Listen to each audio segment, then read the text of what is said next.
Grazie, siamo appunto, come dicevi, al Museo di Geografia dell'Università di Padova. Vi ricordo, visto che ci hanno accolto per darci una mano per capire il cambiamento climatico che è alla base purtroppo di questa tragedia, ricordo che è aperto anche durante il sabato per visite. Venite a visitare questo luogo perché è veramente utilissimo e importante per capire gli errori che stiamo commettendo. Accanto a me c'è il professor Mauro Varotto, che è un docente di geografia, operatore glaciologico in marmolada. È un esperto sicuramente della marmolada, del ghiacciaio, perché sappiate che ad esempio tra i suoi compiti c'è quello appunto di capire la salute di questo ghiacciaio. A breve so che sarà in partenza anche con il suo staff. Professore, grazie, dicevo, per l'accoglienza alle nostre telecamere, per questa diretta.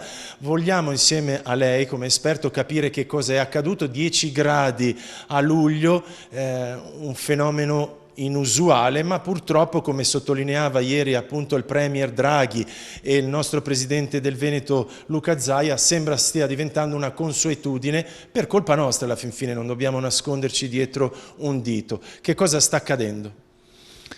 Ma niente, i ghiacciai sono i nostri termometri, sono i termometri del pianeta e quindi come tali ci avvisano che la temperatura sta aumentando e ovviamente ci rimettono la loro salute, diciamo così, pensando che fosse come una persona umana.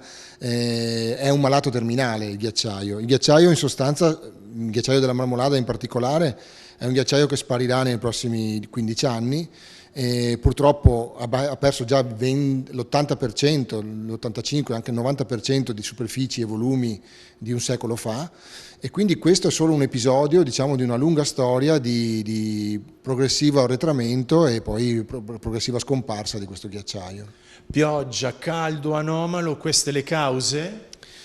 Le cause sono sostanzialmente due, diciamo così, dell'arretramento dei ghiacciai. C'è la dimensione invernale, che è una dimensione, diciamo, sempre meno nevosa, come è stato quest'ultimo anno, oppure anche quando è molto nevosa, diciamo, l'altro problema è la stagione estiva, perché stagioni estive con temperature così elevate, con uno zero termico, che vuol dire che, diciamo, la temperatura di 0 gradi si raggiunge intorno ai 5.000 metri o 4.500-5.000 metri, significa che i ghiacciai relativamente bassi, come quello della Marmolada, rimangono in fase di fusione praticamente 24 ore su 24.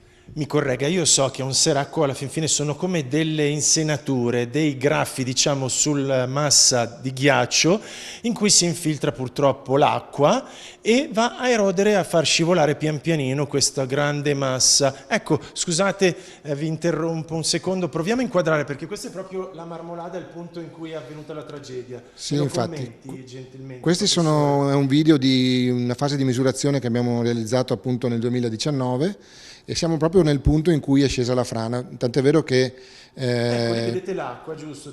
ecco, questo è un truogolo glaciale, appunto è uno di quei torrenti, di quei ruscelli che si generano d'estate a causa appunto della fusione e delle alte temperature. Ovviamente più alte sono le temperature e più possenti, più potenti sono questi torrenti d'acqua, sia in superficie, sul ghiacciaio. Questo è un segnale di misurazione che utilizziamo normalmente appunto per misurare la distanza del ghiacciaio che sta progressivamente arretrando. Questo è un telemetro laser che utilizziamo appunto per riportare le misure ogni anno, e quindi noi abbiamo in Marmolada veramente una serie di misure molto lunghe, anche perché è uno dei ghiacciai più studiati nell'arco alpino. Quindi, professore, spostiamoci un secondo in quest'area dove vediamo appunto, abbiamo la possibilità di vedere della strumentazione, prego, e ce la può descrivere. È uno dei più appunto tenuti sott'occhio, studiati da voi esperti, ma quello che è avvenuto era imprevedibile? Punto di domanda. Sì, beh, innanzitutto qui abbiamo una serie di strumenti di misurazione che ci dicono che Padova è stato uno dei centri più importanti di ricerca glaciologica, soprattutto sulle Alpi orientali. Qui per esempio abbiamo la voce clima degli anni 20 dell'Enciclopedia Treccani, scritta autografa da Luigi De Marchi, che è stato tra l'altro il presidente della prima commissione internazionale per lo studio dei cambiamenti climatici. Quindi parliamo di 100 anni fa, quando si comincia a ragionare sulle cause del cambiamento climatico. Se si può prevedere quello che è accaduto, non si può prevedere nel momento esatto e nel punto esatto, ma certamente sono fenomeni, come dire, che si capiscono e sono ovviamente possibili nell'arco della fase appunto di vita e di fusione del ghiacciaio.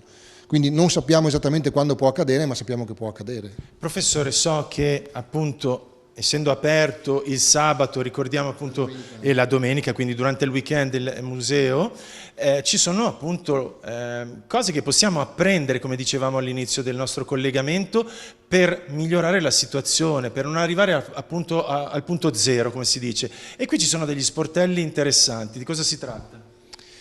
Ma dunque il sacrificio della marmolada ormai è inevitabile, però questo sacrificio deve servirci per capire e per evitare che ci siano altre tragedie e altri sacrifici in futuro di ghiacciai ben più importanti come estensione, come dimensione, e appunto questo dobbiamo farlo tenendo conto del fatto che la nostra impronta carbonica non è sostenibile.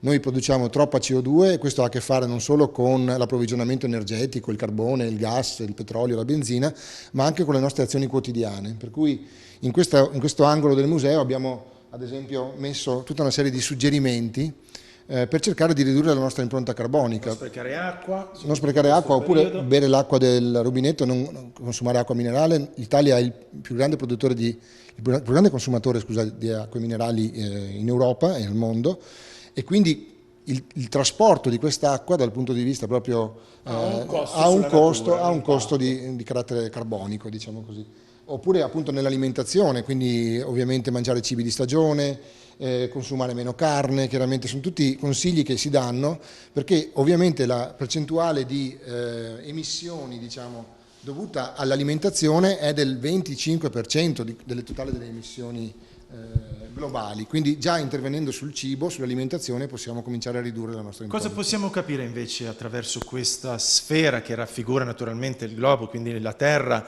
e vediamo delle aree rosse? Sì, questa è una evoluzione delle anomalie termiche dalla fine dell'Ottocento fino ad una proiezione al 2100, e come potrete vedere dall'evoluzione appunto anno per anno si capisce che l'anomalia termica passa da una dimensione colore blu o azzurro, che è un'anomalia fredda, ad anomalie progressivamente più calde che iniziano sostanzialmente dalla seconda metà dell'Ottocento e progressivamente crescono fino agli anni nostri, appunto, e fino poi a vedere il giallo e il rosso che prevale in quelli che sono i decenni a venire, cioè da qui alla fine del secolo. Torniamo al punto di partenza, professore, per i saluti, ma per chiederle anche, voi appunto andrete a cercare di capire la salute del ghiacciaio. Io so che tra i suoi lavori, ad esempio, ha scritto La montagna che torna a vivere. Io volevo farle una battuta, dire che ho paura che le nostre montagne stiano in realtà morendo. Questo è un altro suo testo, Viaggio nell'Italia mi aiuti che l'ha girato? Viaggio nell'Italia dell'Antropocene. Questo è un racconto di quello che potrebbe accadere all'Italia se dovessero fondere completamente tutte le calotte glaciali continentali, quindi Antartide e Groenlandia, e quindi un innalzamento del livello dei mari di 60 metri sul livello attuale. Quindi Padova abbiamo sempre detto, esatto, che Padova, Venezia soprattutto scomparirebbero. Certamente, se continuiamo così prima o poi siamo destinati ad andare sott'acqua. Professore, io la ringrazio, mi auguro che si possa invece prendere coscienza appunto anche attraverso al mondo della politica, con divieti, con magari insomma regole un po' più accorte per quanto riguarda il turismo, che non deve, il turismo montano, alpino, non deve interrompersi a causa di queste tragedie, ma magari deve prendere un po' più consapevolezza e capire che ci sono seri rischi a causa di un cambiamento, una situazione che ormai è diversa dal passato. Abbiamo appunto qui accanto a noi una foto dei primi dell'Ottocento. Sì, questa foto dei primi dell'Ottocento tra l'altro è stata scattata negli anni 20 del Novecento, scusa, è stata scattata esattamente nel punto in cui è scesa questa valanga. E come vedete da questo arco di ghiaccio la potenza del ghiacciaio allora era molto maggiore di quella attuale. Oggi ci troviamo veramente con le fasi terminali del ghiacciaio ed è una fase molto si rapida. Può appunto dal video la differenza tra la foto e appunto il video. Sì, poi qui abbiamo il fotoconfronto che si può capire meglio ancora tra una foto di fine 800 e la situazione del ghiacciaio appunto pochi anni fa. E ovviamente in questi anni, che sono pochi quelli che ci restano di vedere il ghiacciaio della Marmolada, cioè i prossimi 15-20 anni, dobbiamo fare molta attenzione ad avvicinarci, soprattutto nel periodo estivo, perché è il periodo appunto più in evoluzione, diciamo. Io ringrazio l'Università di Padova per averci accolto qui al Museo di Geografia, ricordo naturalmente che siamo riusciti a scoprire queste importanti novità e informazioni grazie al professor Mauro Varotto, ricordo, docente di Geografia, operatore glaciologico in Marmolada e anche scrittore, e so che realizza appunto anche documentari, quindi documentarista. Grazie a voi, se non ci sono domande, a voi studio.